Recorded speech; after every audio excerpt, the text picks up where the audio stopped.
Budget erred by suggesting Ottawa backing away from Inuit TB eradication, Minister says. ITK President worried about meeting 2030 goal to eliminate TB in Inuit Nunangat. The Indigenous Services Minister says the Liberal government made a mistake in the federal budget by appearing to back away from its promise to eradicate tuberculosis in Inuit communities. Subscribe our YouTube channel and click our bell icon for new videos. Eradicate tuberculosis in Inuit communities. In the document released last week, the government announced $16.2 million over 3 years for interventions to reduce rates of tuberculosis, a departure in language from its commitment to eliminate the infectious disease from the 4 regions that make up the Inuit homeland, known as Inuit Nunangat, within 7 years. Patty Hajdu told 24newsread.blogspot.com news the word reduce was an error.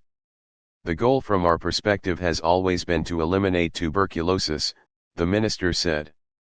I regret that the reduction is phrased in that way in the budget, and I think it was quite honestly an error of the Department of Finance.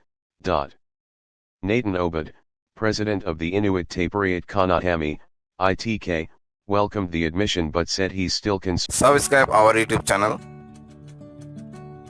and click our bell icon for new videos.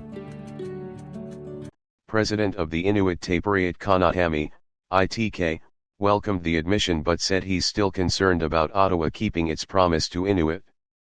I'm really disheartened by the terminology, Obed said. We are worried about Canada's commitment.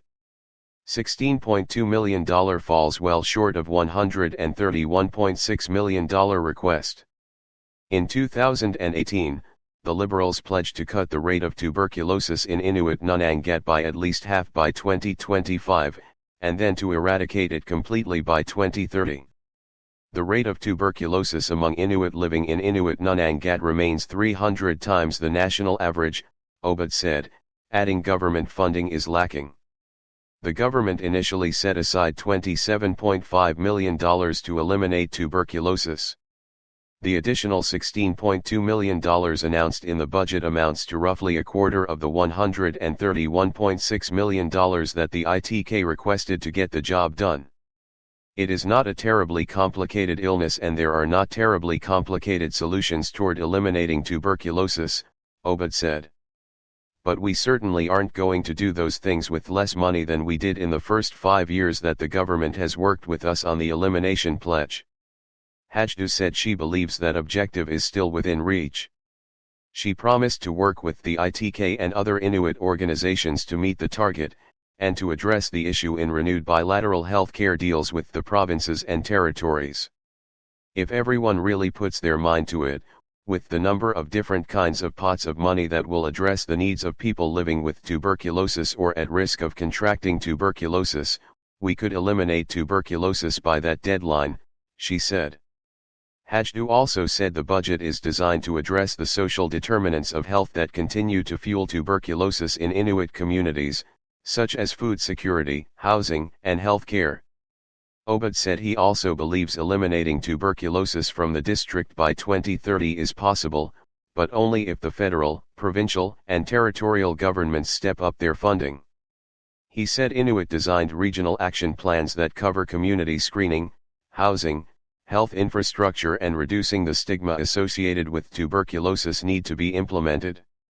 It would be really unfortunate if the only time in Canada's history that the Canadian government has pledged to do something with us to lower our rates of socio-economic gaps, that it decides that it no longer wants to walk this path together before the timelines are even up, he said. Stigma associated with tuberculosis need to be implemented. It would be really unfortunate if the only time in Canada's history that the Canadian government has pledged to do something with us to lower our rates of socio-economic gaps, that it decides that it no longer wants to walk this path together before the timelines are even up, he said. Even up, he said. Subscribe our YouTube channel and click our bell icon for new videos.